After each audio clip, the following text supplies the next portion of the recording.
sages yi nga xamante ne wax nañ ko léegi li du mel mu amal ko ci vendredi bi la yemoo ak 5 juin 2026 foofee ca Toubab Dialaw nee na tête à tête bi nag duré na lu tollu 2 heures de temps loolee dafay daal di tey xel monsieur Maïga ci ay kàddoom moom Madiambal d'autant plus que conseil constitutionnel jamono ji dañ koo daal di saisir ngir rek mu régler validité wu Ousmane Sonko ca dellu googu la nga xamante ne moom lay dellu ca assemblée nationale ñoom député opposition yi dégg nañ li nga xamante ne moo tax ñu ne dañuy yóbbu lii lay kalaame ko fële ca sage ya ndax nee nañu jamono ji nga xamante ne ñu ngi koy def député moom nekkoon na ministre ba pare te loolu le yoon mayu ko ngir mu daal di ne dafay daal di mettre en pause rôle du député am pour dem def li nga xamante ne moo di li ko gouvernement bi sant muy poste premier ministre lan nga ñu mën a wax ci révélation wu li nga xamante ne moom moo di Madiambal également li nga xamante ne moom la opposition bi téye ne loolu la rek day tax Ousmane Sonko du mën a dellu si waat en tant que député foofee ci assemblée nationale. Très bonne question madame Sow, très bonne question. Et même je pense que tey dinaa defal ay exclusivité ci dossier bi parce que damay fàttali ne que man j'étais un acteur. J'ai participé et de façon active non seulement ci élaboration recours bi mais aussi par rapport ak exécution bi. Et pour preuve fii dama lay woon je vous donne en exclusivité ñaari actes yoo xam ne benn bi c'est adressé à monsieur Amadou Timo. mu nekk une sommation d'abord à délivrer mooy document yi nga xam ne moom la ñu réintégré woon Ousmane Sonko en tant que député à l'Assemblée nationale. En violation des dispositions constitutionnelles mooy article 54 ak règlement intérieur. Donc on a été sommé le premier président donc de comment ça s'appelle le secrétaire général en la personne de monsieur Amadou Timo acte baa ngi nii c'était le 1er juin boo xoolee. nii ça c'est une exclusivité ak ni mu tontu. Deuxième acte bi c'était moi man mi maa àndoon ak huissier bi mooy le cabinet maître Abou Sall ma koy nuyu au passage. Parce que liggéey bi on l'a fait dans des conditions difficiles pression bu metti parce que y avait un problème de délai. Le 1er juin bu ñu déposé woon recours bu ñu amoon acte yi nous serions forclos parce que article 74 de la constitution effectivement dafa ne les délais de recours près du conseil constitutionnel sont de 6 jours francs. 6 jours francs te 6 jours francs amul samedi amul dimanche te boo xoolee Ousmane Sonko période bi ko gars yi intégré c'est pas une date fortuite parce que dañu tenir compte ne xam ne ni dañuy tabaski donc extra ni dañ tal leneen lu ay recours mais on a été très vigilant man pratiquement sama tabaski man xaw ma lan laa tabaski parce que boobu pression bi ñu doon dund pour ñu mën a parce que c'était une course contre la montre une course d'abord pour avoir les documents parce que booy saisir conseil constitutionnel ay actes ngay présenter te Ousmane Sonko dañ ko présenté dañ ko nommé dañ ko intégré parce que man on parle de réintégration xam nga réintégration moo koo xam ne mi ngi foon Ousmane Sonko damay rappeler n'a jamais été député. Il a été élu mais il n'a jamais exercé jamais kenn mësu ko installé dans ses fonctions de député ba ñuy wax ay réintégration ki ñuy réintégré mooy koo xam ne il était élu Amadou Ba tey jii il peut être réintégré effectivement il a été élu il était député. Après il a été appelé à exercer des fonctions gouvernementales mooy nekk ministre du tourisme. moom il peut bénéficier de la loi bi nga xam ne mooy permettre à un député qui est appelé à exercer des fonctions gouvernementales à suspendre son mandat te moom bi ñu koy voté en 2025 référence yaa ngi fii moom il était encore député.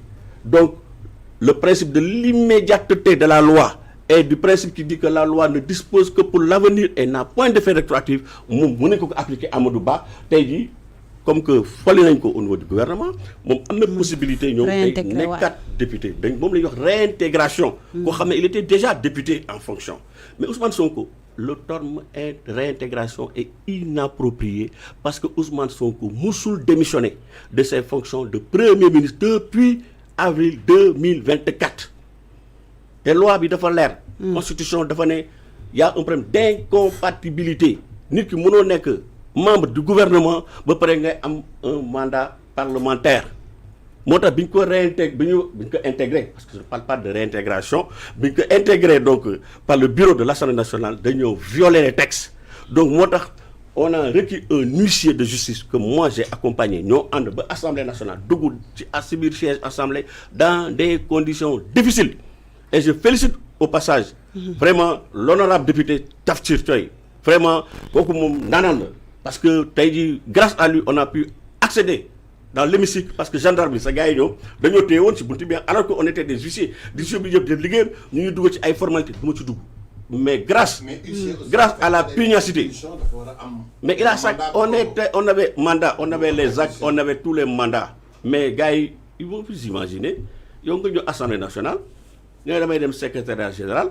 ñu ne non da ngay woote foofu pour ñoom ñu woo leen pour ñu bàyyi ñuy dugg ñu ne gendarme mais ñun on n'a pas le numéro mais léegi jox ñu numéro bi ñu woote mu ne moom il n'a pas le numéro vous imaginez depuis quand un service public établissement public nga ne yow fi nga jëm da nga leen di woo ñoom ñu woo leen ñoom gendarme yi pour ñu bàyyi ñu dugg mais c'est extraordinaire c'est un service public assemblée nationale askan dañu fi nekkat n'importe quel citoyen war na mën a accéder à l'assemblée nationale rawatina un huissier mandaté un huissier qui est en fonction qui a des actes yoo xam ne c'est par rapport à une procédure mais bref loolu c'était une petite parenthèse mais en tout cas de cause grâce à la diligence de Tafsir Thioye on a pu accéder bi ñu demee on a été reçu effectivement par lui moom au moins le secrétaire général il a été très galant toog nañ ci bureau waxtaan nañu yàgg on a parlé de droit donc finalement li ñu taxoon a jóg donc gars yi xam nga rek bon comme c'est Ousmane Sonko il n'a pas en tout cas donné suite favorable à notre requête mais comme du woon moom on a été voir bi ngi nii beneen acte bi ngi nii le docteur Ismaïla Diallo moo été le premier vice-président de l'Assemblée nationale acte baa ngi nii. D'accord. Et je le dis au passage il a été inélégant. Qui? Ismaïla Diallo gis nga gars yi nga xam ne que gis nga ce sont des élus du peuple ay nit lañu rek lañu mën a doon gis nga nit bu ñëwee di la seeti ak quel que soit la y a une façon quand même loo xam ne ñu jàngal mooy nga recevoir ko décemment déglu ko mais non seulement il nous a pas laissé l'entrée accès à son bureau ci buntu bi ñu taxaw quand on lui a fait part de l'objet de notre mission mu am connaissance ne que on voulait l'acte d'intégration de Ousmane Sonko et le PV de la séance plénière bi nga xam ne moom moo ko présidé parce que bi Ousmane Sonko Malick Ndiaye démissionné El Malick c'est lui qui l'a suppléé ci yan anam te li ñuy def yëpp dëppawul ak yoon c'est lui qui a signé la convocation de la séance plénière moom moo ko présidé et cetera donc sa responsabilité personnelle est engagée moo tax ñu dem sommé ko ne ko mu jox ñu le procès verbal de la séance plénière qu'il a présidé en même temps que l'acte d'intégration de Ousmane Sonko. mais bu bañoon sax mu yem mais il nous a renvoyé balancé non jox du ñu ko jox il nous a claqué la porte. te da ngeen ko soxla woon pour mën ko boole ci dossier yi ngeen di yóbbu conseil constitutionnel. mais bien sûr bu ñëwee bu la laajee dossier da nga koy jox nga ne dans le ko du ma la jox c'est aussi simple. boo ko joxee ça va boo ko joxul tamit dañ koy mentionné dañ koy porter mention après c'est la Cour suprême ou bien les juridictions compétentes et ici en l'espèce il s'agit du conseil constitutionnel.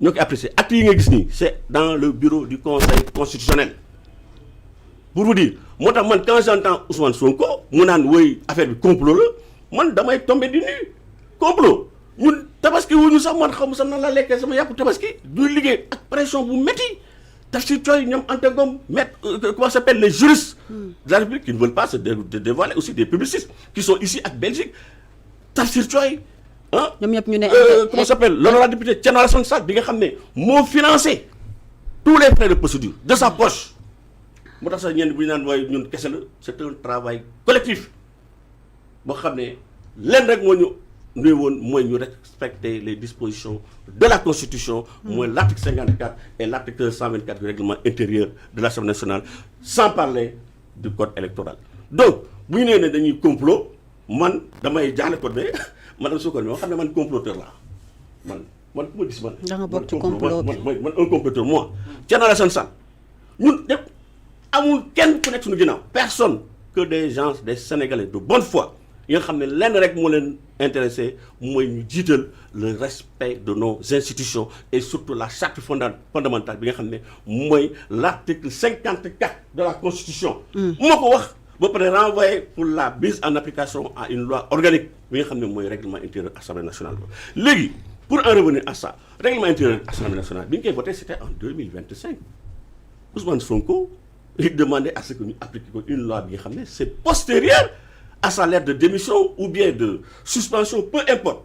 Mais Ousmane Sonko, en 2024, bi muy ñëw Assemblée nationale, naan dama ñëw pour indi sama lettre de démission. En ce moment, il était régi par le règlement intérieur ancien. Moi, article 118, je pense bien, si je ne m'abuse, qui disait que, soit tu te trouves devant un cas d'incompatibilité, mu nga nekk un ministre, nga war a occuper un mandat électif, tu as 8 jours pour te prononcer. soit nga choisir être ministre, continuer d'être ministre, wala nga dem nekk député. Su fekkee ne 8 jours yi waxoo, tu ne t'es pas prononcé. En droit, on dit qu'il ne dit rien, consent. Donc, d'office, dañuy conseiller da nga démissionner. On ne parlait pas de suspension. Moussoul am en ce moment en 2024. Loolu dafa leer. De toute façon, c'est des arguments qu'on a mis sur la table du Conseil constitutionnel. Et ce qui est sûr et certain, moi, le Conseil constitutionnel, bés bu si àddoo se déclarer compétent, il doit se déclarer compétent parce que ñoom Conseil constitutionnel. Mais bu fekkee règlement. Il s'agit d'une disposition constitutionnelle, c'est l'article 54. Le Conseil constitutionnel doit être compétent. Ensuite, pour nga nekk député, mais Conseil constitutionnel mooy ne yow député nga. Tant que résultat yi ñoom mën nañu résultat yi génn, mais Conseil constitutionnel tant que confirmé wu, tu ne peux pas te prévaloir d'un statut de député. Donc Conseil constitutionnel war na ci àddoo. Et puis, en tout état de cause, le Conseil constitutionnel, il a un rôle de régulateur. Il a un rôle de régulateur boo xam ne day veiller au respect des textes. Rawatina une disposition bi nga xam ne c'est la Constitution. Moo tax ñi nga wax naan le Conseil n'est pas compétent. mais dañuy wax lu leen neex. En tout état de cause, li leer ba leer mooy ñun on a fait ce qu'on devait faire. Il y a beaucoup d'arguments yoo xam ne mën naa ko fi teg point par point, des arguments de droit. Mais instant qui atteste que non seulement le Conseil constitutionnel il est compétent, et que notre recours est recevable parce qu'il a été fait dans les délais légaux prévus par l'article 74 de la Constitution. Donc dem ngeen déposer ko ca Conseil constitutionnel, ñoom accusé nañ réception. Réception mi ngi nii. C'est ça. Voilà, accusation réception maa ngi nii. Maintenant, dans combien de jours à peu près la ñu war a xaarandi ñoom ñu àddu ci mbir mi la? Normalement, bon, quand il dépose son recours, donc dans le délai de 1 mois. D'accord. 1 mois, le Conseil doit se prononcer. Donc ñun fu mu nekk nii on attend tranquillement. Maintenant pour le cas de Madiambal bi nga wax. ban jour nga ko lañ ko déposé woon ñu xaarandi date bi. Le 1er juin. 1er juin donc 1er juillet war nañu xaarandi. Dans les conditions normales. D'accord. Normalement 1 mois à compter du dépôt du recours. tey wax naa la acte de dépôt bi mi ngi nii. C'était le 1er juin. C'est le greffier bi nga xam ne mooy maître El Hadj Macky Baro, chef du greffe du Conseil constitutionnel. Greffier en chef bi ci boppam man je l'ai vu. Parce que boobu bi may xaarante tafsir boobu il était en route. D'accord. Je suis rentré pour lui dire que gars yi ñu ngi ñëw balaa ñuy wàcc parce que y avait une course contre la montre. boobu bëgguma woon gars yi wàcc ñoom tafsir ñëw yaa ngi dégg et on ne pourra pas déposer d'autres recours. Donc je l'ai vu en personne, il a été très correct. wax dëgg yàlla franchement toutes les personnes que nous avons rencontrées, le secrétaire général il a été très courtois, le greffier en chef du Conseil constitutionnel il a été très courtois, même les gendarmes du Conseil constitutionnel bi ñu ñëwee ils ont été très courtois, ils nous ont facilité le travail.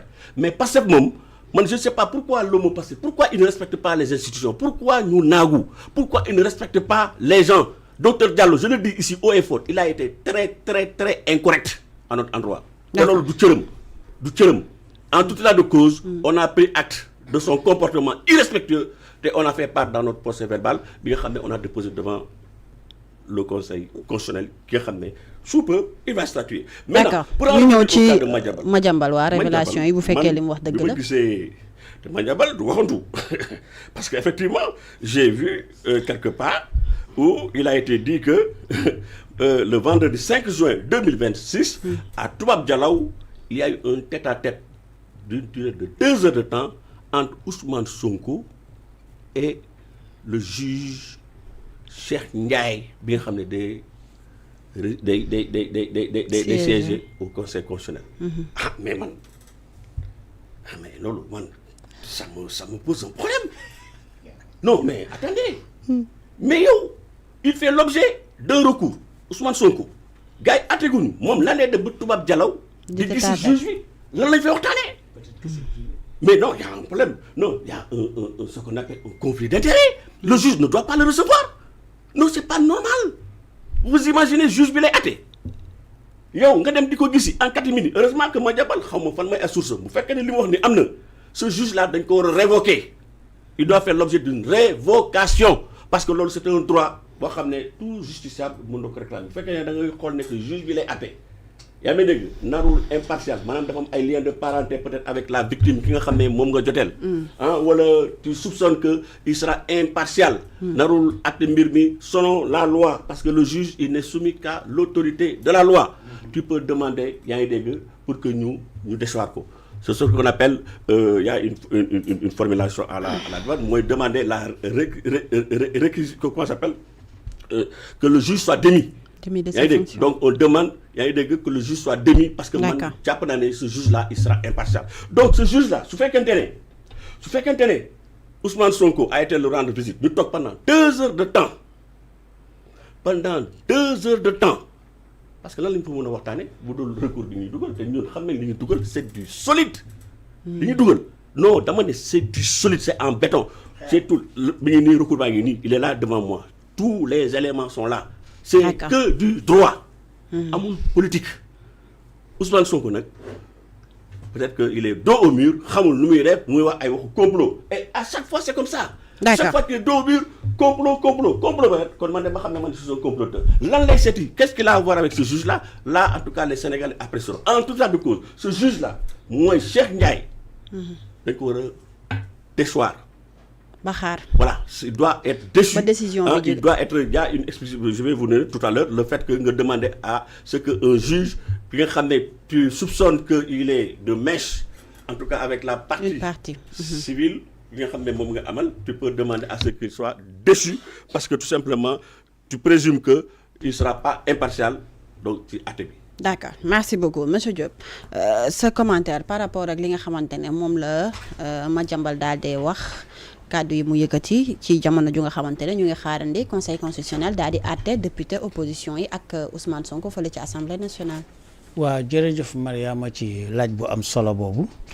Je pense que su fekkee am na on est obligé de parler sous réserve parce que comme révélation la te wóoruñu ndax am na wala de toute façon ci façon bi mu ko waxee parce que n'oublions pas que Madiambal aussi ces révélations ne s'avèrent pas toujours vraies ba ñuy installer Ousmane Sonko waxoon na ni buñ ko installer à la minute près dafay xawma lan la mise en accusation du président Diomaye pour essayer de le destituer donc révélation aussi dafa am fu ñu ko war a waxee parce que nit ki boo ko devancer il a la latitude de changer de stratégie léegi nag lii wax na ko bon su fekkee am na je verrais mal ñu wax fa leneen loo xamante ni bii wala bokk lañ fa wax recours bi du ci bokk donc de toute façon le juge Cheikh Ndiaye même en privé il ne devait pas le recevoir parce que loolu day semer le doute. Récusation. day semer. C'est le terme que je cherchais. La récusation. il doit être récusé. C'est ça qu'on appelle un juge. Boo xam ne on soupçonne qu'il est de mèche avec la partie. Il sera pas impartial. Donc on peut demander sa récusation. C'est le terme que je cherchais. Voilà. Merci. Voilà. Donc Cheikh Ndiaye là dañ ko war a récuser. On demande qu'il soit récusé parce que le fait qu'il a reçu Ousmane Sonko alors qu'il y a une affaire qui est pendante devant sa juridiction. Donc loolu ça pose un problème. Donc kooku il doit être. su fekkee loolu yëpp daal am na ñoom ñaar ñëpp ils ont commis une erreur parce que Ousmane Sonko warul woon dem seeti ko loolu dafay semer le doute et la confusion. mais bu dul sax am na rapport ak li nga xamante ne mooy la dem ca conseil constitutionnel dafa bu fekkee lu am la peut-être. non xam nga dafay ñaawal xel doute laa wax doute ak confusion.